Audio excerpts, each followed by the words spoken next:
నమస్తే, welcome to analysis by professor Nageshwar.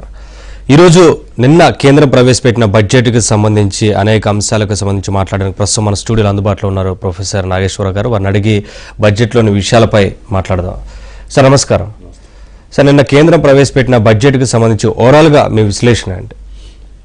ఇప్పుడు ఈ బడ్జెట్లో వివరాల్లోకి వెళితే దయ్యాలుంటాయంటారు, అంటే devil lies in the detail అని. ఫస్ట్ ఇందులో వాస్తవంగా మసిబూసి మారేడుకాయ చేస్తూ గణాంకాలతో గారడి చేశారన్న దానికి కొన్ని ఉదాహరణలు చెప్తాను. మీకు హెల్త్ బడ్జెట్ పెరిగింది, నేను నిన్న కూడా విశ్లేషణ చేసేటప్పుడు చెప్పింది. అంటే ఫైనాన్స్ మినిస్టర్ బడ్జెట్ స్పీచ్ విన్న వెంటనే టీవీల్లో మాట్లాడతాను. సో అప్పటికి ఇంకా పూర్తి డాక్యుమెంట్స్ చదివే అవకాశం ఉండదు, ఎందుకంటే ఆ స్పీచ్ అయిపోయిన వెంటనే విశ్లేషిస్తాం కనుక. ఫైనాన్స్ మినిస్టర్ బడ్జెట్ స్పీచ్లో చాలా గొప్పగా చెప్పిన మొదటి అంశం ఏంటంటే, ఈ బడ్జెట్ ఒక 6 పిల్లర్స్ పైన ఆధారపడి ఉంటుంది. అందులో ఫస్ట్ పిల్లరే హెల్త్ అండ్ వెల్బీయింగ్ అన్నారు. ఆరోగ్యము ప్రజల జీవన ప్రమాణాల పైన ఆధారపడుతుంది అని. ఈ బడ్జెట్ హెల్త్ పైన 137% కేటాయింపులు పెంచింది. 2 లక్షల కోట్లకు పైగా మేము కేటాయింపులు చేస్తున్నాము. సో భారీగా ఆరోగ్య రంగానికి ప్రాధాన్యత ఇస్తున్నాను అని ఆర్థిక మంత్రి చెప్పారు. బడ్జెట్ స్పీచ్ మాత్రమే చూసి చాలామంది ఆరోగ్య శాఖకు భారీగా కేటాయించారని మీడియాలో హెడ్లైన్స్ వచ్చింది. ఈవెన్ నేను కూడా అన్నాను, ఒక్క ఆరోగ్య శాఖ మినహా దేనికి కేటాయింపులు పెరగలేదు అని. కానీ బడ్జెట్ డాక్యుమెంట్స్ మొత్తం వచ్చిన తర్వాత డీటెయిల్స్లోకి వెళ్ళి చూస్తే నిజంగానే దయ్యాలు కనబడ్డాయి. ఇప్పుడు నిజంగా ఆరోగ్య శాఖకు కేటాయించారా అని తీస్తే ఆరోగ్య శాఖకు కేటాయింపులు తగ్గాయి. ఇంకా ఉదాహరణకు 2020-21 బడ్జెట్లోని సవరించిన అంచనాలు రివైజ్ ఎస్టిమేట్స్లో 82,445 crores ఆరోగ్య శాఖ కేటాయిస్తే ఇప్పుడు ఇది 74,602 crores తగ్గింది. మరి 82,445 కోట్ల నుంచి 74,602 కోట్లకు ఈ బడ్జెట్లో తగ్గించి కూడా ఆర్థిక మంత్రి 137% ఆరోగ్య రంగానికి పెరిగాయి అని ఎలా చెప్పుకోగలిగింది? అక్కడే గారడీ చేశారు. గారడీ ఏం చేశారంటే, హెల్త్కు ఒక్కదానికే బడ్జెట్ లెక్కలు చెప్తే ఈ తగ్గింది బయటపడుతుంది కనుక హెల్త్కు డ్రింకింగ్ వాటర్, శానిటేషన్ వీటన్నిటిని కలిపారు. ఎలా లెక్కలు చేశారంటే, ఇప్పుడు 74,602 కోట్లు ఆరోగ్య శాఖకు, ఒక 35,000 crores కోవిడ్ వ్యాక్సినేషన్. ఇది ఎప్పటికి ఉండదు, ఈ సంవత్సరం ఉంటుంది. ఇది బడ్జెట్లో ఆరోగ్య బడ్జెట్ పెంచినట్లు కాదు, ఎందుకంటే బడ్జెట్ అనేది రెగ్యులర్గా ఉంటుంది. కోవిడ్-19 అనేది రెగ్యులర్గా ఉండే అంశం కాదు. ఈ టీకాలు ఇవ్వాల్సిన ప్రత్యేక పరిస్థితి ఉంది కనుక దానికో 35,000 crores కేటాయించారు. అంటే 74 + 35 109 crores అయింది. ఇది అయిపోయినాక డ్రింకింగ్ వాటర్ స్కీమ్లకు, అంటే తాగునీటి సరఫరాకు ఒక 60,000 కోట్లు కేటాయించారు. సో తాగునీరు వల్ల ఆరోగ్యం మెరుగవుతుంది కదా అని అనొచ్చు. అట్లంటే వల్ల వాయు కాలుష్యాన్ని ఎదుర్కోవడం, దానివల్ల కూడా ఆరోగ్యం మెరుగవుతుంది. ఆహార భద్రత ఇవ్వడం వల్ల కూడా ఆరోగ్యం మెరుగవుతుంది. సో ఏం చేసినా ఆహారానికి మెరుగవుతుంది కదా. చెట్ల పెంపకం ఉంటుంది, దానివల్ల కూడా ఆరోగ్యం మెరుగవుతుంది. సో అవన్నీ ఆరోగ్య బడ్జెట్లో కలుపుకుంటూ పోతారా? సో తెలివిగా డ్రింకింగ్ వాటర్కి ఒక 60,000 కోట్లు, అలాగే ఆ డ్రింకింగ్ వాటర్ అండ్ శానిటేషన్ డిపార్ట్మెంట్కి ఇచ్చిన 60,000 కోట్లు ఇందులోనే కలిపారు. దీనితో పాటు ఒక 50,000 కోట్లను ఫైనాన్స్ కమిషన్ పంచాయతీలకు, వీటికి వాటర్ అండ్ శానిటేషన్ నిధులను ఇస్తుంది. సో ఈ ఫైనాన్స్ కమిషన్ ఇచ్చేటువంటి వాటర్, శానిటేషన్ అండ్ హెల్త్ నిధులు ఒక 50,000 కోట్లు. ఈ 60 + 50 + 35,000 కోట్లు మీకు ఈ కోవిడ్-19 వ్యాక్సినేషన్, ఈ మొత్తం కలిపితే 1,49,000 అయింది. సో ఈ 1,45,000 కోట్లు, 1,45,000 + 74,000 కోట్లు 2,19,000 కోట్లు అని చెప్పి 137% ఇంక్రీజ్ అని చెప్తున్నది. నిజంగా చెప్పాలంటే నువ్వు ఆరోగ్య శాఖకు పెంచింది లేదు, ఆరోగ్య శాఖకు కూడా కేటాయింపులు తగ్గాయి. 2020-21 బడ్జెట్ సవరించిన అంచనాల ప్రకారం అంటే ఈ ఫైనాన్షియల్ ఇయర్లో 2021 ప్రస్తుత ఆర్థిక సంవత్సరంలో 82,445 కోట్లు ఆరోగ్య శాఖకు వెచ్చిస్తుంటే దాన్ని 74,602 కోట్లు తగ్గించి, అంటే ఒక సుమారు 10% తగ్గించి నేను 137% పెంచినా అని లెక్కల్ని అటు ఇటు మార్చి బడ్జెట్లో చాలా గొప్పగా చెప్పుకున్నారు. చాలా అన్ఫార్చునేట్ ఏంటంటే ఈ పాండమిక్ టైంలోనైనా ఆరోగ్య శాఖ గురించి మనకు అవగాహన పెరగాలి, ఆరోగ్య బడ్జెట్ పెరగాలి. ఇప్పుడు దేశం ఆరోగ్యం పైన చాలా తక్కువ ఖర్చు పెడుతుంది. 1% ఆఫ్ జీడిపి కూడా మనం ఖర్చు పెట్టడం లేదు. దీన్ని కనీసం 2 to 3% ఆఫ్ జీడిపికి పెంచాలి అని అందరూ రికమెండ్ చేశారు. అయినా కూడా ఈ కరోనా కాలంలో కూడా ఆరోగ్య శాఖకు కూడా కేటాయింపులు పెరగలేదు. ఇక రెండవది వ్యవసాయ రంగం. ప్రధానమంత్రి తన ప్రసంగంలో రైతులకు భారీగా చేశామన్నారు. ఇది కూడా చాలా అన్యాయం. వాస్తవానికి వ్యవసాయ శాఖకు కేటాయింపులు తగ్గాయి. సో లాస్ట్ బడ్జెట్లో వ్యవసాయ రంగానికి 1,34,349 కోట్లు కేటాయిస్తే ఈ బడ్జెట్లో 1,22,961 కోట్లు కేటాయించారు. అంటే 1,34,349 నుంచి మీకు 1,22,961, అంటే అప్రాక్సిమేట్గా ఇంకా రౌండ్ ఫిగర్ చేసి చెప్పాలంటే 1,34,000 కోట్ల నుంచి 1,23,000 కోట్ల తగ్గించారు. అంటే ఒక్క వ్యవసాయ శాఖకే బడ్జెట్ కేటాయింపులు 8% తగ్గాయి, 8% తగ్గాయి. సో బడ్జెట్లో రైతులకు మరి ఎక్కువ చేసినట్టు ఎట్లా కనబడుతుంది? దీన్ని ఈ వాస్తవాలు ఎక్కడా బడ్జెట్ స్పీచ్లో చెప్పలేదు. మీరు బడ్జెట్ స్పీచ్లో చెప్పుంటే నేను లాస్ట్ ఇయర్ బడ్జెట్లో 1,34,000 పైచిలకు కోట్లు కేటాయించాను, ఇప్పుడు 1,22,000 కోట్లే కేటాయిస్తున్నాను, 8% తగ్గింది అని ఆర్థిక మంత్రి చెప్పుకోరు. సో బడ్జెట్ స్పీచ్లో ఈ ఫిగర్స్ మనకు లేవు. అందువల్ల నిన్న కూడా నేను బడ్జెట్ వెంటనే మాట్లాడినప్పుడు ఈ ఫిగర్ చెప్పలేకపోయాను. కానీ ఈ డాక్యుమెంట్స్ అన్నిటిని మనం లోతుగా పరిశీలిస్తే వ్యవసాయ రంగానికి కూడా కేటాయింపులు 8% తగ్గాయి. ఇక అంటే మనకు రైతులు ఇంత పెద్ద ఎత్తున ప్రొటెస్ట్ చేస్తుంటే మేము రైతులకు ఇంత ఖర్చు పెట్టాం, మరి ఎక్కడికి వెళ్ళి చెప్పగలుగుతున్నారు అంటే బ్యాంకు రుణాలు వ్యవసాయ రంగానికి 16 లక్షల కోట్లు ఇస్తున్నామని చెప్పారు. ఇది బడ్జెట్ కాదు, రుణము బడ్జెట్ కాదు. రుణం అంటే బ్యాంకులు ఇస్తాయి, కేంద్ర ప్రభుత్వం ఇవ్వదు. అది రుణాలు మాఫీ చేస్తే తప్ప కేంద్ర ప్రభుత్వం పైన ఎలాంటి భారము ఉండదు. కానీ బ్యాంకులు ఇచ్చేటువంటి రుణాల ఫిగర్ను కూడా బడ్జెట్ ప్రసంగంలో చెప్పి 16 లక్షల కోట్లు ఏదో కేటాయించినట్లుగా మాట్లాడారు. అది కేటాయింపులు కాదు, బ్యాంకుల ద్వారా రుణ సదుపాయం కల్పించదు. అది దానికి దీనికి ఏం సంబంధం లేదు. ఎవ్రీ ఇయర్ రుణాలు పెరుగుతూనే ఉంటాయి. ఇది అగ్రికల్చర్లో జరిగినటువంటిది. ఇక మూడవది మీకు ఉపాధి హామీ పథకం ఊసెత్తని బడ్జెట్. ఇది చాలా ఆశ్చర్యం ఉంటుంది. ప్రతి బడ్జెట్లో ఉపాధి హామీ పథకం గురించి చెప్తారు, కానీ ఈ బడ్జెట్లో ఉపాధి హామీ ప్రస్తావన కూడా లేదు. ఎందుకు ఉపాధి హామీ ప్రస్తావన లేదు అని కనుక పరిశీలిస్తే ఈ బడ్జెట్లో ఉపాధి హామీ 34% తగ్గాయి. సో అందువల్ల 34% తగ్గాయి గనక ఉపాధి హామీ గురించి చెప్పుకోవడం ఇష్టం లేదు. అందుకొరకు ఉపాధి హామీ గురించి ప్రస్తావనే లేదు. 34% డిక్లైన్. అంటే ఒకవైపు ఇవాళ దేశవ్యాప్తంగా గ్రామీణ ఆర్థిక వ్యవస్థ కుదేలై ఉంది. గ్రామీణ ప్రాంతాల్లో ప్రజల కొనుగోలు శక్తి చాలా బలహీనంగా ఉంది అనుకుంటున్న సమయంలో సహజంగా ఉపాధి హామీ లాంటి పథకాలకు నిధులు పెరగాలి. కానీ ఇందులో ఉపాధి హామీ పథకానికి నిధులు లేవు. పట్టణ ప్రాంతాల్లో కూడా ఉపాధి హామీ పథకం ఏర్పాటు చేయాలన్న డిమాండింగ్కి ఎడికెళ్ళి అది పూర్తిగానే పక్కకు పోయింది. అంతే. ఇక ఆహార భద్రత, ఫుడ్ సెక్యూరిటీకి కూడా 41% నిధులు తగ్గాయి. అంటే ఆహార భద్రత కూడా నిధులు తగ్గించారు. సో ఈ టైంలో పెంచాల్సింది ఇప్పుడు మధ్యాహ్న భోజన పథకానికి నిధులు పెరగలేదు. సో ఇలా ప్రజల ఆహార భద్రత కూడా లేవు.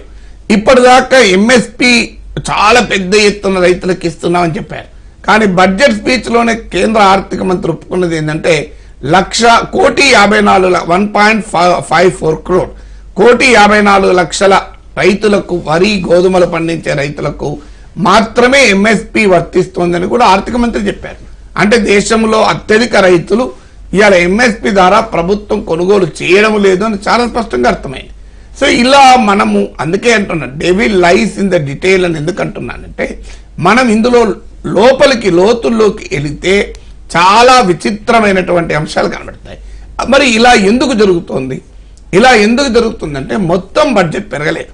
ఇప్పుడు లాస్ట్ ఇయర్ బడ్జెట్ సవరించిన అంచనాల ప్రకారం 34,50,000 కోట్లు 34.5 lakh crores. సో దీన్ని ఇప్పుడు 34.83 lakh crore చేశారు. అంటే నామినల్ టర్మ్స్ లో కూడా కేవలం 33,000 కోట్లే పెరిగాయి. ఇది లెస్ దెన్ 1%. వాస్తవానికి ఇది కూడా కేటాయింపులే, ఆచరణలో నిలబడతాయనే గ్యారంటీ లేదు. ఇప్పుడు వస్తుందని అనుకున్న ఆదాయం రాకపోతే ఈ ఖర్చు కూడా ఉండదు. ఇప్పుడు ఉదాహరణకు 1,75,000 కోట్ల రూపాయలు ప్రభుత్వ రంగ పెట్టుబడుల ఉపశమనం ద్వారా వస్తుందన్నారు. గ్యారంటీ ఏమిటి? ఇప్పుడు ఇవాళ 2,10,000 కోట్లు 2021 బడ్జెట్లో డిస్ఇన్వెస్ట్మెంట్ ద్వారా వస్తే అంచనా వేశారు. కానీ ఆచరణలో రాలే, 15,000 కోట్లు కూడా రాలేదు. ఇప్పుడు ఇయర్ ఎండింగ్ వరకు 30,000 కోట్లు 32,000 కోట్లు వస్తాయని చెప్తున్నారు. సో రేపు అనుకున్న ఆదాయం రాకపోతే ఈ కేటాయింపులు కూడా నిలబడవు. ఒకవేళ నిలబడ్డా కూడా ఎంత ఇది లాస్ట్ ఇయర్ 34,50,000 crores ఖర్చు పెడితే కేంద్ర ప్రభుత్వం ఈ ఇయర్ నెక్స్ట్ ఇయర్ అంటే ప్రజెంట్ బడ్జెట్లో కొత్తగా ప్రవేశపెట్టిన బడ్జెట్లో 34,83,000 crores ఖర్చు పెడతానంటుంది. ఇది ధరల పెరుగుదలను కూడా తీసుకుంటే యాక్చువల్గా రియల్ ఎక్స్పెండిచర్ తగ్గుతుంది. అందుకే మీకు ఉపాధి హామీ పైన 34% తగ్గింది, ఆహార భద్రత పైన 41% తగ్గింది, వ్యవసాయ రంగానికి 8% తగ్గింది, ఆరోగ్య రంగానికి ప్యూర్లీ ఆరోగ్య శాఖకు 10% తగ్గింది. ఇలా అన్నిటికీ తగ్గటానికి కారణం ఏంటి అంటే ఓవరాల్ బడ్జెట్ సైజు పెరగలేదు. మరి ఎందుకు పెరగలేదు?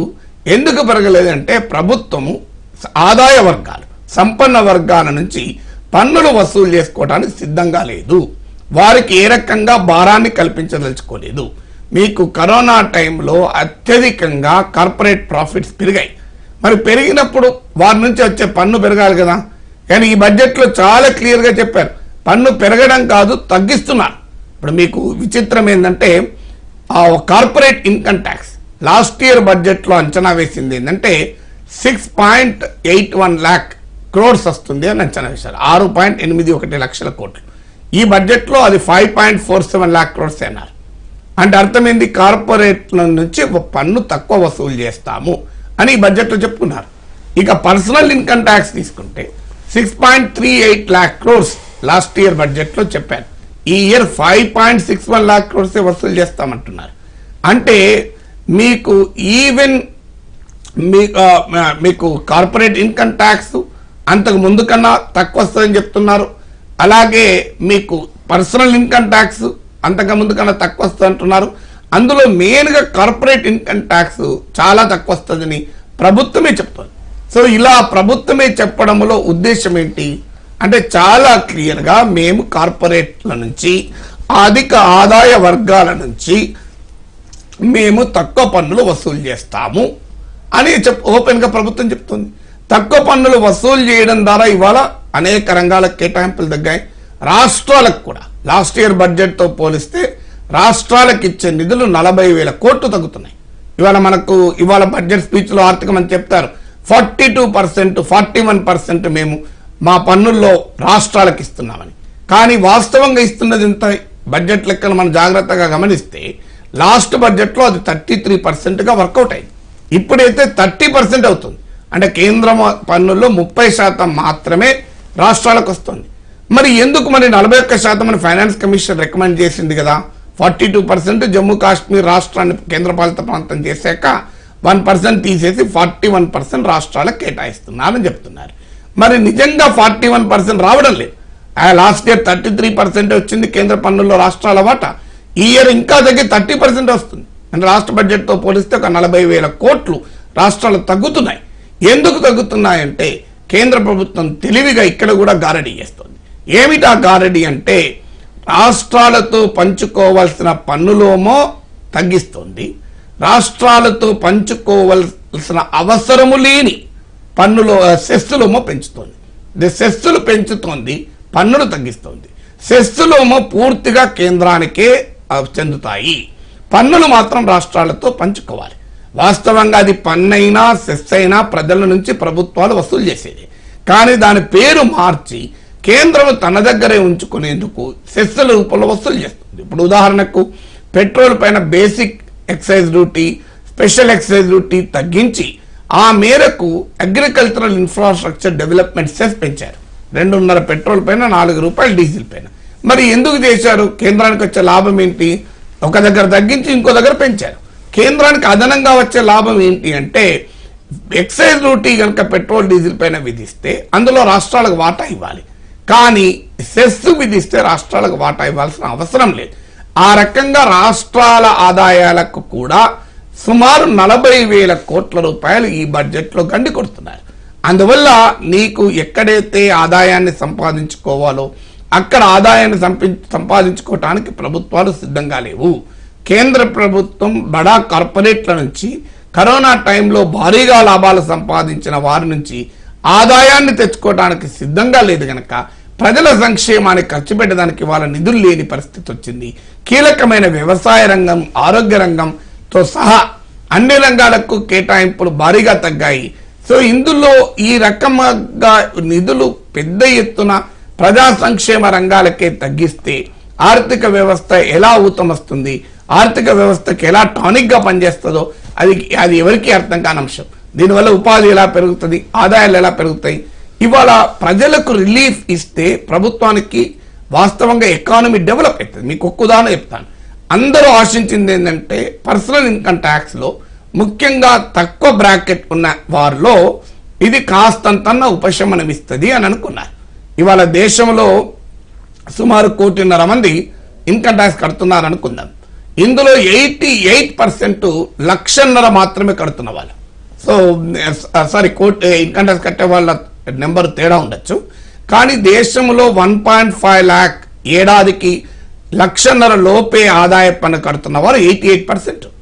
ఒక్క వీళ్ళ గనక రిలీఫ్ ఇచ్చుంటే ప్రభుత్వానికి పోయే ఆదాయం 75,000 కోట్లు మాత్రమే. సో 75,000 కోట్ల ఆదాయం పోతే కోట్లాది లక్షలాది మందికి ఇవాళ కాస్తంత ఆదాయ పన్నులో మిగిలొచ్చి వాళ్ళు వస్తువుల్లోని సేవలు కొనేవాళ్ళు. కానీ అలాంటి చిన్న చిన్న వేతన జీవులకు రిలీఫ్ ఇవ్వడానికి సిద్ధంగా లేని ప్రభుత్వం కార్పొరేట్ సంస్థల నుంచి మాత్రం అయ్యే వసూళ్లు తగ్గించుకోవడానికి రెడీ అయింది. అందువల్ల చాలా ఆశ్చర్యకరంగా ఈ బడ్జెట్ చాలా క్లియర్ గా ఒక క్లాస్ బయాస్ చూపెట్టింది. అంటే సామాన్య ప్రజలకు రిలీఫ్ ఇవ్వడానికి రెడీగా లేదు, సామాన్య ప్రజలకు ఖర్చు పెట్టడానికి రెడీగా లేదు. కారణం ఏంటంటే అధిక ఆదాయ వర్గాల్ని, పెద్ద కార్పొరేట్ సంస్థల లాభాలపైన పన్నులు వేస్తానికి ఈ ప్రభుత్వం సిద్ధంగా లేదు గనక ఈ రకమైనటువంటి బడ్జెట్ మనం చూడాల్సి వస్తుంది. ఓకే, అనాలిసిస్ లో షార్ట్ బ్రేక్ తీసుకుందాం. Stay with us.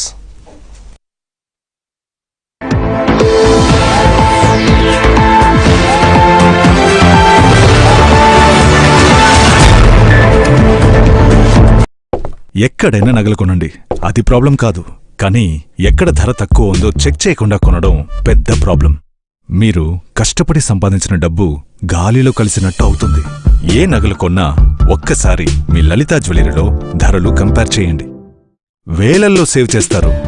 ఇది సవాలు కాదు, మై ప్రామిస్. మీ పల్లెలో, మీ పట్టణంలో ఏ సమస్య ఉన్నా, ఏ సంఘటన జరిగినా మీరే జర్నలిస్ట్, మీరే మోజో రిపోర్టర్. అది సమస్య అయినా, అన్యాయమైన, విజ్ఞానమైన, వినోదమైన మోజో న్యూస్ కు పంపండి, మేము ప్రసారం చేస్తాం. మోజో న్యూస్ సోమవారం నుండి శనివారం వరకు సాయంత్రం 5 గంటలకు. మీ వార్తను వాట్సాప్ చేయాల్సిన నంబర్ 9989898989.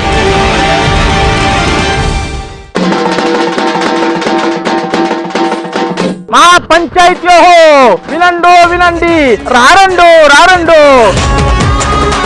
50 మంది గ్రామ ప్రజలకు తెలియజేయడం ఏమనగా,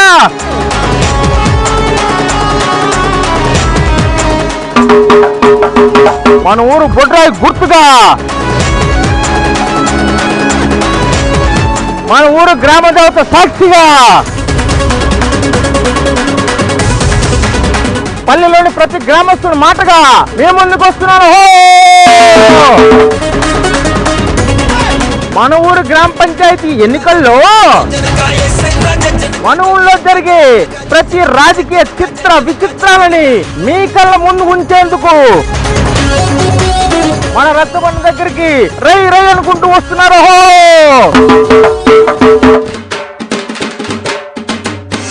మహాపంచాయతీ వినండో వినండహో, మీ మహా న్యూస్ లో చూడండో చూడండహో. జనం సమస్యలపై ఎవరు మాట్లాడుతున్నారు? ప్రజల గొంతు ఎవరు వినిపిస్తున్నారు? ఎవరి మాటల్లో ఎంత నిజముంది? ఎవరి వాదనలో ఎంత పస ఉంది? తెలుసుకోవాలని ఉందా? మీకు వినాలని ఉందా? లీడర్స్ వాయిస్ ఆన్ మహా న్యూస్ ప్రతిరోజు రాత్రి 11:30 నెల్లూరు పెద్దారెడ్డి పంచ పైకి లేపి కట్టాడంటే అటేపు ఎవడున్న డి అంటే డి తగ్గలే, ఇంకా తగ్గలే. అదే కంటెంట్, అదే కరెంట్, కంటిన్యూస్. హలో బాగున్నారా? ఎవరనుకున్నారా? నేనేనండి, భీమవరం బుచ్చిరాజు. మనతో పెట్టుకుంటే ఎవరికైనా కానండి ఊడిపోవలసిందే అండి. మరి ఏమనుకున్నారు? ఇక్కడ భీమవరం బుచ్చిరాజు తక్కువ, ఇక్కడ నెల్లూరు పెద్దారెడ్డి ఇక్కడ మాకేం తక్కువ అనుకున్నారా? మాకన్నీ ఎక్కువే. హలో కళా శకుంతల, తెలంగాణ శకుంతల, వీళ్ళిద్దరు లొల్లి పంట తినాలంటే స్టేట్ టు మహాని. ప్లీజ్ అండి.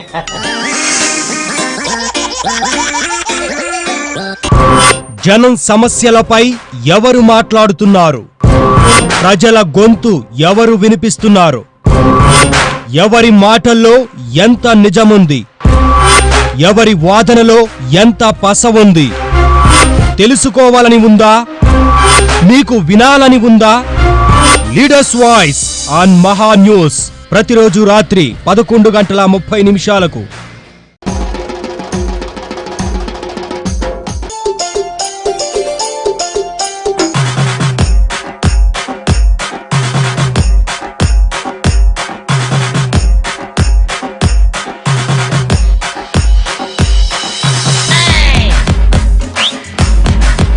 కానీ ఓ బుడ్డోడు చిన్న తొడగొట్టి మీసం తిప్పితే రైల్లో కూడా వెనకకు పోవుడు. కుండపోత లెక్క ఒకటే దంచి కొడుతున్నది. ఇంకా మంచి మంచి ముచ్చట్లు మీకోసం పట్టుకొస్తా, చూసుకుంటూనే ఉండ్రి మహా న్యూస్.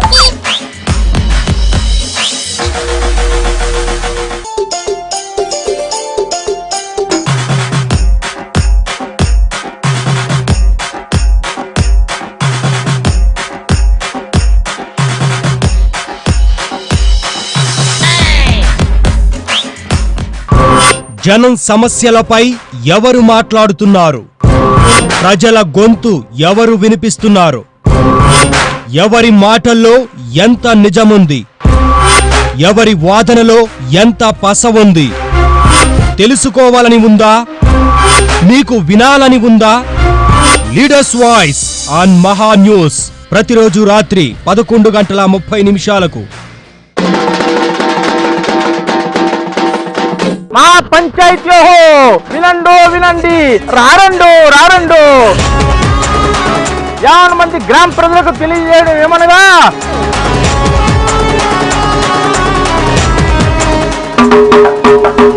మన ఊరు బొడ్రాయి గుర్తుగా మన ఊరు గ్రామ దేవత సాక్షిగా పల్లెలోని ప్రతి గ్రామస్తుని మాటగా మేము ముందుకు వస్తున్నాను. మన ఊరు గ్రామ పంచాయతీ ఎన్నికల్లో మన ఊళ్ళో జరిగే ప్రతి రాజకీయ చిత్ర విచిత్రాలని మీ కళ్ళ ముందు ఉంచేందుకు మన రచ్చబండ దగ్గరికి రై అనుకుంటూ వస్తున్నారు.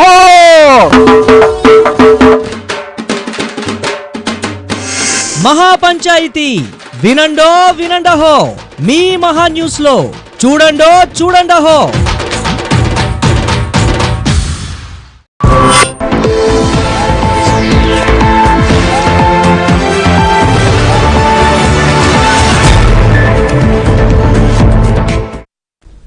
Welcome back. సార్, తెలుగు రాష్ట్రాల్లో బడ్జెట్కి సంబంధించి చాలా ఆశలు పెట్టుకున్నాయి. సో ఎలా ఉందనుకోవచ్చు? కేటాయింపులకు సంబంధించి ఏమి కనపడిన పరిస్థితి లేదు. అంటే వాస్తవంగా మనకు బడ్జెట్ డాక్యుమెంట్ను లోని చాలా వివరాల్లోకి వెళ్తే తప్ప దొరకవు. ఎందుకంటే బడ్జెట్ ఫైనాన్స్ మినిస్టర్ స్పీచ్లో చాలా ఉండవు. వాస్తవంగా ఫైనాన్స్ మినిస్టర్ స్పీచ్లో లేనంత మాత్రాన పూర్తిగా లేవని అనుకోలేము. కానీ మేజరీ ఉంటే మాత్రం ఫైనాన్స్ మినిస్టర్ అనౌన్స్ చేసేవారు. మీకు ఇందులో చాలా క్లియర్గా ఎన్నికలు అవుతున్న కేరళ, తమిళనాడు, పశ్చిమ బెంగాల్, అస్సాం రాష్ట్రాల గురించి మాత్రమే ప్రస్తావన ఉంది. ఇక బెంగళూరు గురించి, నాగ్పూర్, నాసిక్ గురించి కొంత ప్రస్తావన ఉంది. ప్రధానమైనటువంటి ప్రస్తావన మీకు ఈ ఎన్నికలు జరుగుతున్న రాష్ట్రాల పైన ఉంది. సో అందువల్ల మీకు ఆంధ్రప్రదేశ్ గురించి కానీ, తెలంగాణ గురించి కానీ కేంద్ర ప్రభుత్వ పొలిటికల్ రేడార్లో కనిపించలేదు. సో మీకు ఇప్పటి వరకు వస్తున్న సమాచారం ప్రకారం, నేను ఇవాళ పత్రికల్లో చదివాను, టిఆర్ఎస్ నాయకులు ఇంకా మౌనంగా ఉన్నారు అని వచ్చింది. చూడాలి ఇవాళ ఏమైనా రియాక్ట్ అవుతారో. కానీ వైఎస్ఆర్ కాంగ్రెస్ పార్టీ నాయకులు ఇప్పటికే తీవ్రంగా విమర్శించారు. సో ఉదాహరణకు విజయసాయి రెడ్డి లాస్ట్ బడ్జెట్లో ఆహ్వానించినటువంటి వైసీపీ నాయకుడు, వైసీపీ కేంద్రంలో బీజేపీ ప్రభుత్వము అనుసరిస్తున్న ప్రతి విధానాన్ని, తెచ్చిన ప్రతి చట్టాన్ని బేషరతుగా సమర్థించిన పార్టీ వైఎస్ఆర్ కాంగ్రెస్. సో అలాంటి పార్టీ కూడా నాయకులు కూడా, విజయసాయి రెడ్డి కూడా ఈ బడ్జెట్తో ఆంధ్రప్రదేశ్కు ఒరిగింది ఏమీ లేదు, ఆంధ్రప్రదేశ్ పట్ల సవితి తల్లి ప్రేమ చూపుతున్నారు అని చెప్పారంటే, విమర్శించారంటే ఇక ఈ బడ్జెట్ ఆంధ్రప్రదేశ్కి ఏమొచ్చిందో మనకు అర్థమవుతుంది. ఇవాళ ఆంధ్రప్రదేశ్ కోరుకున్నది ఏంటి? ప్రత్యేక హోదా. సో ఆ ప్రత్యేక హోదా ఇప్పటికీ ఇవ్వమని చెప్పారు కనుక దాని ప్రస్తావన కూడా ఈ బడ్జెట్లో లేదు. సో ఈ బడ్జెట్లో మీకు గుజరాత్లోని గిఫ్ట్ సిటీకి అనేక రకాల రాయితీలు ఫిన్టెక్ రంగంలో, ఫైనాన్షియల్ టెక్నాలజీ రంగంలో ప్రకటించారు. కానీ ఆంధ్రప్రదేశ్లో విశాఖపట్నాన్ని ఫిన్టెక్ వ్యాలీగా డెవలప్ చేస్తామన్నది ప్రభుత్వాల లక్ష్యం. కానీ విశాఖపట్నంలో ఫిన్టెక్ డెవలప్మెంట్కు ఏ రకమైన సపోర్టు ఈ బడ్జెట్లో లేదు. ఇక ఈ బడ్జెట్లో ఆంధ్రప్రదేశ్కు సంబంధించిన ప్రస్తావన ఎక్కడైనా ఫైనాన్స్ మినిస్టర్ చేశారంటే 3 చోట్ల వినిపించింది. ఒకసారి 3 నగరాల పేర్లు వినబడ్డాయి, విజయవాడ, విశాఖపట్నం, చిత్తూరు అని. ఈ పేర్లు ఎందుకు వినబడ్డాయంటే చిత్తూరు నుంచి ఒక జాతీయ రహదారి పొరుగు రాష్ట్రానికి వెళ్తుంది. అది కాకుండా రైల్వే కారిడార్, ఒక ఫిషింగ్ హార్బర్ ఇలాంటివి ప్రకటించారు. సో ఈ రైల్వే కారిడార్ ఇప్పుడు ఖరగ్పూర్ టు విజయవాడ అని ప్రకటించారు. అది తప్పదు కదా, రైల్వే ఆ మార్గంలో ఉన్నప్పుడు నీకు ఆ రైల్వే కారిడార్ ఇవ్వాల్సిందే, ఇంకో మార్గం లేదు. అందులో కూడా ఆంధ్రప్రదేశ్ ఈ ప్రాంతంలో అనేక రేవులు అభివృద్ధి అవుతున్నాయి కనుక ఆ మేరకు రైల్వే కారిడార్ ఇచ్చారు, ఆ కారిడార్ డెవలప్ చేస్తామని మాట ఇచ్చారు. అది స్పెసిఫిక్గా ఆంధ్రప్రదేశ్ అభివృద్ధి కొరకు ఇచ్చింది కాదు. ఇప్పుడు ఉదాహరణకు మీకు కాజీపేట్ నుంచి విజయవాడ మధ్యలో రైలు మార్గాన్ని విస్తరిస్తానంటే, అది ఢిల్లీ నుంచి చెన్నై రైలు మార్గాన్ని విస్తరిస్తే అద్దన్నా కాజీపేట మధ్య విజయవాడ మధ్య రైలు మార్గం కూడా విస్తరించబడుతుంది, ఎందుకంటే ఆ రూట్ అట్లనే ఉంది కనుక. కానీ ప్రధానంగా ఆంధ్రప్రదేశ్లో ఫలానా వాటి అభివృద్ధికి ఇస్తున్నామని ఎక్కడా లేదు. ఇప్పుడు ఉదాహరణకు కొత్తగా మెట్రో ప్రాజెక్టు, ఇప్పుడు ఆర్థిక మంత్రి చాలా పెద్ద ఎత్తున చెప్పింది, హెల్త్ అండ్ వెల్బీయింగ్ తర్వాత ఇన్ఫ్రాస్ట్రక్చర్కు మేము పెద్దపీట వేస్తున్నామని చెప్పారు.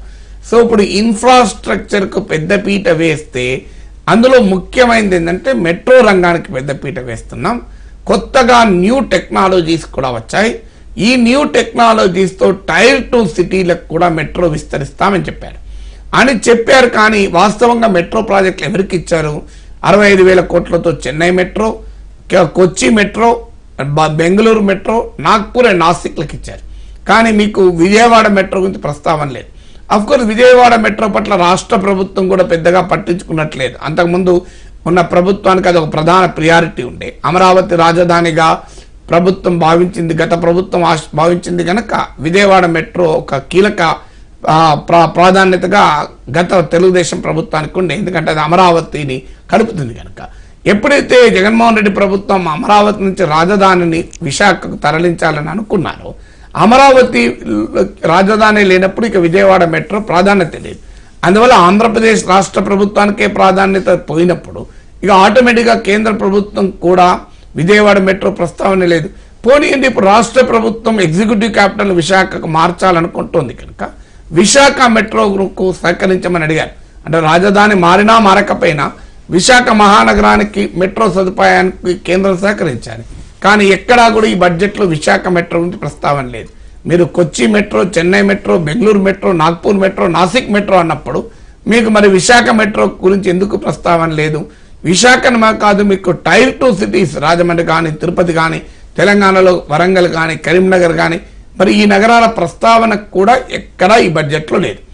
ఇక మీకు ఇంకో ఆశ్చర్యం చెప్తాను. ఇప్పుడు ఈ బడ్జెట్లో ఒకవేళ కేటాయించినా కూడా అవి అమలవుతాయన్న గ్యారంటీ లేదు. ఇప్పుడు ఇవాళ పత్రికల్లో వచ్చిన వార్తల ప్రకారం కూడా ఆంధ్రప్రదేశ్లో మీకు సెంట్రల్ యూనివర్సిటీ ఉంది, అనంతపూర్లో శాంక్షన్ చేశారు. అది ఒక తాత్కాలిక భవనంలో నడుస్తుంది. దీనికి 60 కోట్లు లాస్ట్ బడ్జెట్లో కేటాయించారు. కానీ యాక్చువల్గా ఖర్చు పెట్టింది 4,80,00,000. సవరించిన అంచనాల ప్రకారం 5 కోట్లు కూడా ఖర్చు పెట్టలే. మళ్ళీ ఈ బడ్జెట్లో 60 కోట్లు ఖర్చు పెడుతున్నామని చెప్పారు. కానీ లాస్ట్ ఇయర్ బడ్జెట్ అనుభవం చూస్తే ఏమర్థమవుతుంది, కేటాయింపుల్లో కనబడితే కానీ యాక్చువల్గా ఖర్చు పెట్టారు. ఇప్పుడు తెలంగాణ, ఆంధ్ర, గిరిజన యూనివర్సిటీలకు కూడా లాస్ట్ ఇయర్ బడ్జెట్లో 50 కోట్లకు పైగా కేటాయించినట్లున్నారు. కానీ ఆచరణలో ఖర్చు పెట్టింది 4 కోట్లు కూడా ఖర్చు అనేది చూపెట్టలేదు. ఎక్కడ తెలంగాణలో గిరిజన యూనివర్సిటీ ఎక్కడ వస్తుందో మనకు తెలియదు, ఆంధ్రాలో గిరిజన యూనివర్సిటీకి ఏమైందో మనకు తెలియదు. సో అందువల్ల ఈ గిరిజన యూనివర్సిటీలు కానీ సెంట్రల్ యూనివర్సిటీలకు కానీ వాస్తవంగా బడ్జెట్లో కేటాయించిన ఆచరణలో ఖర్చు చేయడం లేదు. అలాగే మీకు ఆంధ్రప్రదేశ్కు ఇప్పుడు విశాఖ చెన్నై ఇండస్ట్రియల్ కారిడార్ ఉంది, బెంగళూరు మీకు ఈ కారిడార్కు నిధులు కేటాయించాలి అనేది విభజన చట్టంలో ఉంది. కానీ విభజన చట్టంలో ఉన్న కడప స్టీల్ ప్లాంట్ కానీ, బయ్యారం స్టీల్ ప్లాంట్ కానీ, ఇండస్ట్రియల్ కారిడార్స్ కానీ వీటి ఊసెక్కడా లేదు. చివరకు పోలవరం నిధుల గురించి కూడా ప్రస్తావన లేదు. ఇప్పుడు పోలవరానికి నబార్డు ద్వారా నిధులు సమకూరుస్తున్నారు. కానీ కేంద్ర ప్రభుత్వ జాతీయ హోదా ఇచ్చిన ప్రాజెక్ట్ కనుక కేంద్ర ప్రభుత్వమే నేరుగా నిధులు సమకూర్చాలి అనే డిమాండ్ ఉంది. సో దాని ప్రస్తావన లేదు. 2014-15లో ఆంధ్రప్రదేశ్కు రావాల్సిన రెవెన్యూ లోటు కూడా ఇప్పటికీ తేలలేదు. సో ఆ రెవెన్యూ లోటు గురించి లేదు. సో వెనుకబడిన ప్రాంతాల్లో మౌలిక వసతుల కల్పనకు అటు ఆంధ్రలో, తెలంగాణలో మేము మౌలిక వసతుల కల్పనకు సహకరిస్తామని విభజన చట్టంలో పేర్కొన్నారు. రైల్వే కనెక్టివిటీని పెంచడానికి మేము సహకరిస్తామని చెప్పారు. ఇవన్నీ విభజన చట్టంలో ఉన్నాయి. సో ఇప్పుడు ఆంధ్ర, తెలంగాణలో వెనుకబడిన జిల్లాల అభివృద్ధికి కానీ, రైల్వే కనెక్టివిటీ పెరగటానికి కానీ ఎక్కడా నిధులు ప్రస్తావన కూడా బడ్జెట్లో లేదు.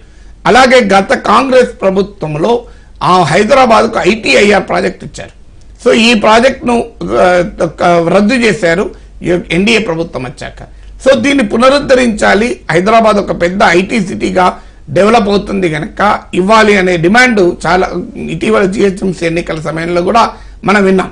కానీ అలాంటి IT information technology investment reason project కానీ ఇలాంటివి కూడా ఎక్కడ అనౌన్స్ మాత్రం చేయలేదు. అందువల్ల ఒక్క మాటలో చెప్పాలంటే ఆంధ్రప్రదేశ్, తెలంగాణలకు అసలు దాదాపు ప్రస్తావన కూడా లేని బడ్జెట్.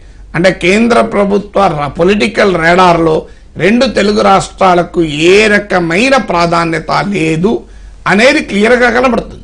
ఏవైనా అరకొర చిన్న చిన్న ప్రాజెక్టులు నిధులుంటే ఉండక తప్పదు, రొటీన్గా వచ్చేటి కొన్ని ఉంటాయి ఎలాగో. కానీ ప్రత్యేకమైన ప్రాధాన్యత ఎక్కడా లేదు. ఇప్పుడు ఈ బడ్జెట్లో గొప్పగా చెప్పిన 4 రాష్ట్రాలు మీకు తమిళనాడు, కేరళ, బెంగాల్, అస్సాం. అంటే ఈ రాష్ట్రాల్లో ఈ ఇయర్ ఎన్నికలు ఉన్నాయి కనుక ఇందులో భారతీయ జనతా పార్టీ రాజకీయ ప్రయోజనాలు ఇమిడి ఉన్నాయి కనుక ఆ రాష్ట్రాల ప్రస్తావన ఫైనాన్స్ మినిస్టర్ తన బడ్జెట్ స్పీచ్లో ఘనంగా చెప్పారు. కానీ తెలంగాణ, ఆంధ్రప్రదేశ్కు ఆ రకంగా ఎన్నికలు లేవు, తమ రాజకీయ ప్రయోజనాలు లేవు కనుక ఈ రాష్ట్రాలు పూర్తిగా నిర్లక్ష్యం చేసినటువంటి వైనం మనకు కనబడుతోంది. ఈ బడ్జెట్ కారణంగా పెట్రోల్ ధరలపై ఎలాంటి ప్రభావం ఉంటుంది అనుకోసం? అంటే వాస్తవంగా ఈ బడ్జెట్ లో అగ్రి ఇన్ఫ్రాస్ట్రక్చరల్ డెవలప్మెంట్ సెస్ అని ఒక సెస్ విధించారు. ఇది కూడా పెట్రోల్ పైన ₹2.50, డీజిల్ పైన ₹4 విధించారు. వాస్తవంగా ఇది ఒక కన్ఫ్యూజన్ కూడా వచ్చింది. అంటే ఇది ఎప్పుడైతే అనౌన్స్ చేయారో 2.5 petrol, litre petrol 2.5, litre diesel ₹4 ఇంకా పెరుగుతుంది అని వార్తలు కూడా వచ్చాయి, మీడియాలో కూడా వచ్చాయి, టీవీ ఛానళ్ళు. ఎందుకంటే లైవ్లో సమయం ఉండదు కనుక. కానీ తర్వాత చూస్తే మనకు అర్థమైంది ఏంటంటే ఆర్థిక మంత్రి ఒక రకమైన జిమ్మిక్ చేశారు. ఆ జిమ్మిక్ ఏంటంటే పెట్రోలు, డీజిల్ పైన అగ్రి ఇన్ఫ్రాస్ట్రక్చరల్ డెవలప్మెంట్ సెస్ పేరిట లీటర్ పెట్రోల్ పైన 2.5, లీటర్ డీజిల్ పైన ₹4 పెంచారు. కానీ ఆ మేరకు బేసిక్ ఎక్సైజ్ డ్యూటీలో అడిషనల్ ఎక్సైజ్ డ్యూటీలో తగ్గించారు. ఓవరాల్గా ఎండ్ కన్స్యూమర్కు ఏ ప్రభావము ఉండదు అని చెప్పారు. మరి ఎండ్ కన్స్యూమర్కి ఏ ప్రభావము ఉండకపోయినా మరి ఎందుకు ఈ మార్పులు చేశారు అంటే దీని వెనకాలన్న మతలబ్ ఏంటంటే ఎక్సైజ్ సుంకము వసూలు చేసిన దాంట్లో రాష్ట్రాలతో కేంద్రం పంచుకోవాల్సి ఉంటుంది. సో 41% ఇప్పుడు పంచుకోవాలి రాష్ట్రాలతో. కానీ సెస్ వసూలు చేస్తే పంచుకోవాల్సిన అవసరం లేదు. ఇప్పుడు ఉదాహరణకు ఒక ఏడాదిలో కేంద్రము పెట్రోలు, డీజిల్ పైన ₹2,40,000 కోట్ల వసూలు చేస్తుంది. సో ఇందులో రాష్ట్రాలతో పంచుకోవాల్సి ఉంటుంది. కానీ అందులో ఒక 20,000 కోట్లు తగ్గించి ఉదాహరణకు ఆ మేరకు సెస్ రూపంలో వసూలు చేశారనుకోండి, ఆ 20,000 కోట్లు మొత్తం కేంద్రానికి వెళ్ళిపోతుంది. అందువల్ల రాష్ట్రాల ఆదాయానికి గండి కొట్టేందుకు కేంద్ర ప్రభుత్వం రాష్ట్రాలతో పంచుకోవాల్సిన ఎక్సైజ్ సుంకాన్ని పెంచకుండా తగ్గించి ఆ మేరకు అగ్రి ఇన్ఫ్రాస్ట్రక్చర్ డెవలప్మెంట్ సెస్ను పెట్రోల్ డీజిల్ పైన విధించింది. అంటే కన్జ్యూమర్ పైన డైరెక్ట్గా ఇప్పటికిప్పుడు ప్రభావం పడదు, కానీ రాష్ట్రాలకు వచ్చే ఆదాయం తగ్గుతుంది. కానీ కన్జ్యూమర్ కూడా ప్రమాదం ఏంటంటే ఈ సెస్సోమో ఇక నిలిచిపోతుంది. అంటే ఇప్పుడు ఉదాహరణకు ఆయిల్ ఇండస్ట్రీ డెవలప్మెంట్ సెస్ ఉంది పెట్రోల్ పైన, డీజిల్ పైన. వాస్తవంగా ఈ సెస్ ద్వారా వచ్చిన డబ్బుల్ని ఆయిల్ ఇండస్ట్రీ డెవలప్మెంట్కి ఎక్కడా వాడింది లేదు. దేశీయ చమురు పరిశ్రమ అభివృద్ధి కొరకు అనేది ఈ సెస్ విధించారు. కానీ రియాలిటీలో దేశీయ చమురు పరిశ్రమ అభివృద్ధికి ఈ సెస్ ద్వారా వచ్చిన ఆదాయాన్ని కేంద్రం ఎక్కడ ఖర్చు పెట్టడం లేదు. సో అది ఏళ్ల తరబడి ఆయిల్ ఇండస్ట్రీ డెవలప్మెంట్ సెస్ ఒకసారి విధించాక అలాగే కంటిన్యూ అవుతుంది. ఇప్పుడు కూడా ఈ అగ్రి ఇన్ఫ్రాస్ట్రక్చర్ డెవలప్మెంట్ సెస్ కూడా కంటిన్యూ అవుతుంది. విచిత్రం ఏంటంటే దీనివల్ల పోనీ వ్యవసాయ రంగానికి ఏమైనా మౌలిక వసతులు పెరుగుతాయంటే అవి పెరగవు, కానీ కేంద్ర ఖజానాకు నిధులు వస్తాయి. కానీ ఇప్పుడు తగ్గించిన ఎక్సైజ్ డ్యూటీ ఇప్పుడైతే ఎండ్ కన్జ్యూమర్కు ప్రభావం పడద్దని తగ్గించారు, కానీ అది రేపు పెరిగిందనుకోండి, అంటే ఈ సెస్సోమో ఉండిపోతుంది. తగ్గించిన ఎక్సైజ్ డ్యూటీ పెంచారనుకోండి, అప్పుడు కన్జ్యూమర్ పైన భారం తప్పదు. వాస్తవానికి ఈ బడ్జెట్లో అందరూ ఆశించింది ఏంటంటే పెట్రోల్ డీజిల్ ధరలు ఇవాళ 90 రూపాయలు దాటి, బ్రాండెడ్ పెట్రోల్ అయితే 100 రూపాయలు దాటింది. సో కాస్తంతైనా ఉపశమనం కల్పిస్తారని అనుకున్నారు. ఎందుకంటే ఈ ప్రభుత్వం కేంద్రంలో బీజేపీ అధికారంలోకి వచ్చాక అనూహ్యమైన స్థాయిలో పెట్రోల్ డీజిల్ పైన ఎక్సైజ్ సుంకాలు పెంచారు. అఫ్కోర్స్ రాష్ట్ర ప్రభుత్వాలకు కూడా దీనిపైన వ్యాట్ వడ్డిస్తుంది. కానీ పెట్రోలియం ప్రైసెస్ మనం జాగ్రత్తగా పరిశీలిస్తే కేంద్ర ప్రభుత్వమే ఎక్కువగా పెట్రోల్ మీద వచ్చే పన్నుల ద్వారా లాభపడుతుంది. మీకు 2014లో అంటే present NDA government BJP government అధికారంలోకి వచ్చినప్పుడు పెట్రోల్ పైన ఎక్సైజ్ సుంకం ₹9.48. ఈ రోజు ₹32.98, అంటే 350% ఈ ఆరేళ్లలో కేంద్ర ప్రభుత్వం పెట్రోల్ పైన ఎక్సైజ్ సుంకాన్ని పెంచింది. ఇక డీజిల్ పైన ఎక్సైజ్ సుంకం 2014లో ₹3.56, ఇప్పుడు అది ₹31.83, అంటే ₹3.56 నుంచి ₹31.83కు డీజిల్ పైన ఎక్సైజ్ డ్యూటీ పెరిగింది. అంటే 893-94% పెంచారు. 894 కనీసం మనం ఊహించాం. అంటే దాదాపు 1000% పెరగబోతుంది డీజిల్ పైన. అంటే పెట్రోల్ పైన ₹9.48 నుంచి ₹32.98, 350% పెరిగింది. డీజిల్ పైన 893-94% పెరిగింది. అందువల్ల ఏమైనా తగ్గిస్తారని ఆశించారు. ఎందుకంటే 2014-15లో పెట్రోల్ డీజిల్ నుంచి కేంద్రానికి వచ్చినటువంటి ఆదాయము 99,000 కోట్లు. ఇప్పుడు అది 2,40,000 కోట్లకు 1920లో పెరిగింది. 16-17 నాటికే 2,42,000 కోట్లయింది. ఇప్పుడు 2019-20లో కూడా 2,40,000 crores పెరిగింది. సో అందువల్ల కేంద్ర ప్రభుత్వం కాస్త అయినా పెట్రోల్ డీజిల్ పైన వెసులుబాటు ఇస్తుందని అనుకున్నారు. కానీ ఎక్సైజ్ సుంకాన్ని తగ్గించినట్టే తగ్గించి దానికి అదనంగా అగ్రి ఇన్ఫ్రాస్ట్రక్చర్ డెవలప్మెంట్ సెస్ విధించి ఆ మేరకు వినియోగదారునికి ఏ రకమైన ప్రయోజనము లేకుండా, అంటే ధరలు తగ్గకుండా కేంద్ర ప్రభుత్వ బడ్జెట్లో చేసినటువంటి పని. రైట్. మరొక అంశం సార్, బీమా రంగంలో విదేశీ పెట్టుబడుల వాటాను 74%కు పెంచారు. ఏంటి దీని పర్యవసానం? అదే వోకల్ ఫర్ లోకల్ అనుకోవాలి మనం. ప్రైమ్ మినిస్టర్ మోడీ ఏమో ఒకవైపు వోకల్ ఫర్ లోకల్ అంటున్నాడు, కానీ మరి విదేశీ పెట్టుబడులను పెంచుతున్నాడు. దీనికి దానికి అర్థం ఉందా? సో మనకేం పిలిపిస్తున్నాడు ప్రజలకు? మీరు స్థానిక ఉత్పత్తులకు విలువ ఇవ్వండి, స్థానిక ఉత్పత్తులే కొనండి అంటున్నారు. విదేశీ ఉత్పత్తుల్ని, విదేశీ వస్తువులు బహిష్కరించండి, వోకల్ ఫర్ లోకల్ అని ఎన్నిసార్లు చెప్పారు ప్రైమ్ మినిస్టర్? మన్ కీ బాత్ లో చెప్పారు, అన్నిట్లో చెప్పారు. మరి ఎక్కడ పోయింది వోకల్ ఫర్ లోకల్? ఇవాళ లోకల్ గా మనకు ఎల్ఐసి ఉంది. సో మా ప్రపంచంలోనే ఒక ప్రఖ్యాత సంస్థ.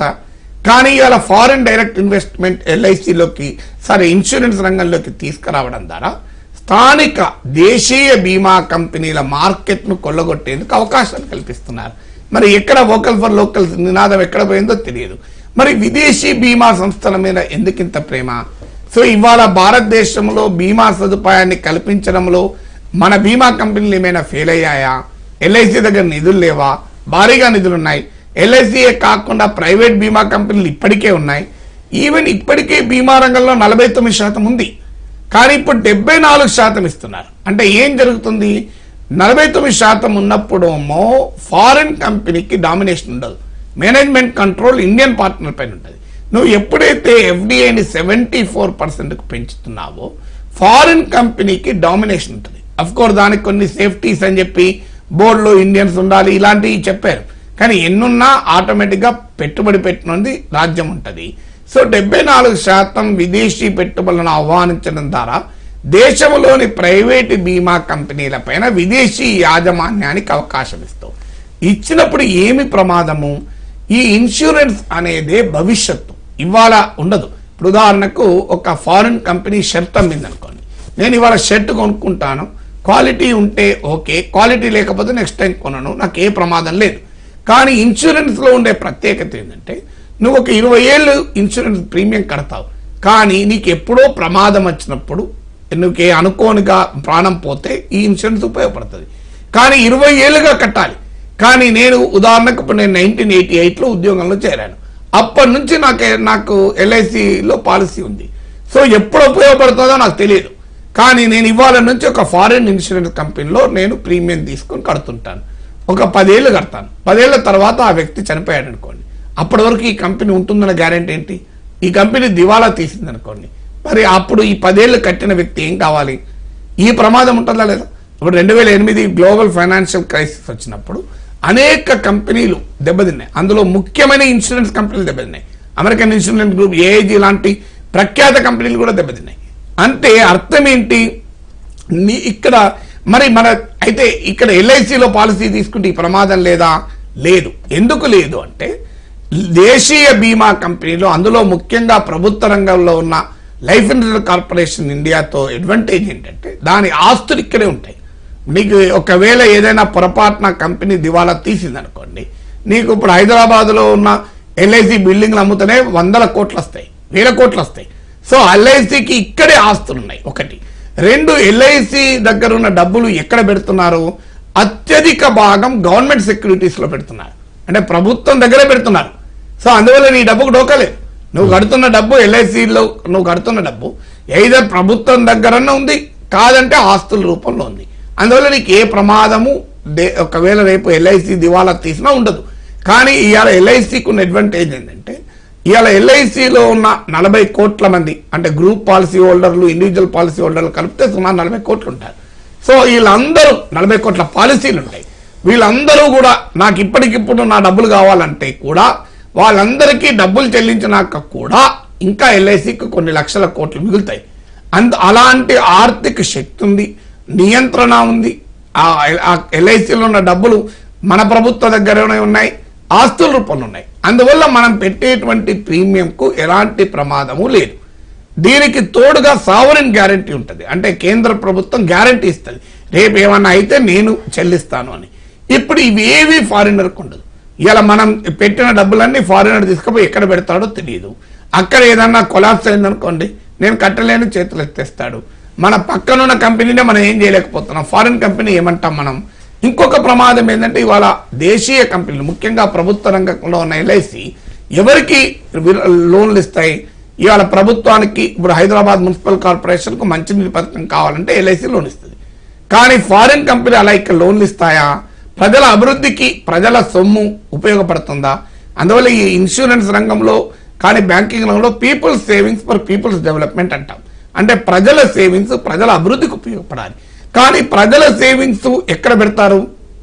ఫారిన్ కంపెనీ వెళ్ళి ఎక్కడో స్పెక్యులేటివ్ మార్కెట్లో పెడతారు. సో అక్కడ పెట్టినప్పుడు ప్రజల అభివృద్ధికి ప్రజల సేవింగ్స్ ఉపయోగపడదు, ప్రజల సేవింగ్స్కు భద్రత ఉండదు, నీ ప్రభుత్వ కంట్రోల్ ఉండదు, అది ఫారిన్ కంపెనీ. అందులో మెజారిటీ స్టేక్ 74% ఫారినర్కి పోతుంది కనుక నీకు ఇండియన్ కంపెనీ యొక్క ఆధిపత్యము ఉండదు. సో ఈ రకంగా దేశ ప్రజల విలువైన సేవింగ్స్ను విదేశీయుల చేతుల్లో ఎందుకు పెడుతున్నారు? మరి ఒకవైపు వోకల్ ఫర్ లోకల్ అంటూ, స్వదేశీ అంటూ, దేశభక్తి అంటూ మళ్ళీ విదేశీ కంపెనీలను ఇన్సూరెన్స్ రంగంలో పెద్దపీట వేసి భారత ప్రజల భవిష్యత్తును, భారత ప్రజల సేవింగ్స్ను ఫారినర్ల చేతులు ఎందుకు పెడుతున్నారనేది ప్రభుత్వం సమాధానం చెప్పాలి. కానీ అంత బలవంతంగా ప్రజలు ఎవరైనా పాలసీలు తీసుకునే పరిస్థితి ఉంటుందంటారా సార్? బలవంతంగా పాలసీలు తీసుకోవాల్సిన అవసరం లేదు. నీకు మార్కెట్ లో ఎంటర్ అయిన తర్వాత ఎవరు బలవంతంగా తీసుకోరు. ఫండమెంటల్ పాయింట్ అసలు నీకు మార్కెట్ లో అవకాశం ఎందుకు ఇవ్వాలి? ఇవాళ మరి ఉదాహరణకు చైనా యాప్లు మనం తొలగించాం.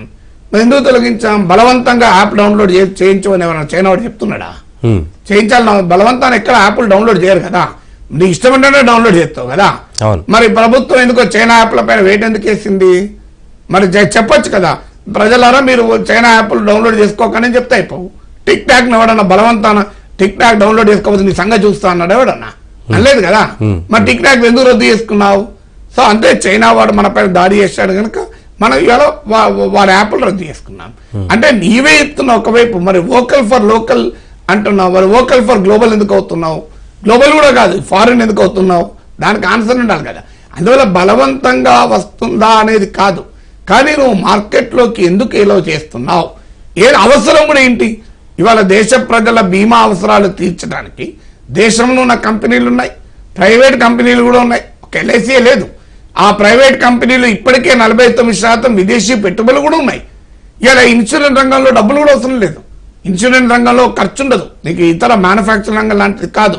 ఇప్పుడు మ్యానుఫ్యాక్చరింగ్ రంగం అంటే ఇప్పుడు ఒక హైటెక్ రంగం ఉంది, ఏదో మనకు తయారు చేత కాదు, ఒక పెద్ద భారీ ప్రాజెక్టు. సో మనకు ఆ కెపాసిటీ లేదు, డబ్బులు లేవు, ఆ టెక్నాలజీ లేదు. ఓ ఫారినర్ వచ్చిందంటే ఎవరు అభ్యంతరం చెప్పారు? ఇప్పుడు గూగుల్ వచ్చింది, మన అభ్యంతరం చెప్పామా? మైక్రోసాఫ్ట్ వచ్చింది, మన అభ్యంతరం చెప్పామా? రమ్మని అడిగాం కదా. యాపిల్ వచ్చింది, మన అభ్యంతరం చెప్పామా? ఫేస్బుక్ వచ్చింది, మన అభ్యంతరం చెప్పామా? ఎందుకంటే గూగుల్, ఫేస్బుక్, యాపిల్, అమెజాన్ ఇవి చేసే పనులు వల్ల మన దేశానికి, మన దేశీయ కంపెనీలు ఇలా యాపిల్తో పోటీ పడి ఒక యాపిల్ ఐఫోన్ తయారు చేయడం లేదు కదా. అలాంటప్పుడు యాపిల్ వస్తే నష్టం ఏంటి? ఎందుకంటే ఆ డబ్బు మన దగ్గర లేదు, ఆ టెక్నాలజీ మన దగ్గర లేదు. కానీ ఇన్సూరెన్స్ రంగంలో డబ్బు ఉంది మన దగ్గర, టెక్నాలజీ ఉంది. ప్రపంచంలో ఉన్న బీమా కంపెనీల కన్నా మెరుగ్గా మన ఎల్ఐసి ఉంది. ఈవెన్ మీరు గ్లోబల్ ఇన్సూరెన్స్ రిపోర్ట్లు తీయండి, ఐఆర్డీ రిపోర్ట్ చూడండి, వరల్డ్ వైడ్ గా ఉన్న టాప్ ఇన్సూరెన్స్ కంపెనీల కన్నా కూడా క్లెయిమ్ పర్సంటేజ్ తీసుకుంటే ఎల్ఐసి ఎక్కువ ఉంది. మరి అలాంటప్పుడు ఎందుకు ఇవ్వాలి? ఇంకొకటి, దీంట్లో డబ్బులు అవసరమా? ఇప్పుడు డబ్బులు మనం ఇస్తాం కదా. బ్యాంకులు, ఫైనాన్స్ సిస్టంలో బ్యాంకులు కానీ ఇన్సూరెన్స్ ప్రత్యేకత ఏంటంటే వాళ్ళు పెట్టే పెట్టుబడి చాలా తక్కువ, ప్రజలే డబ్బులు ఇస్తారు.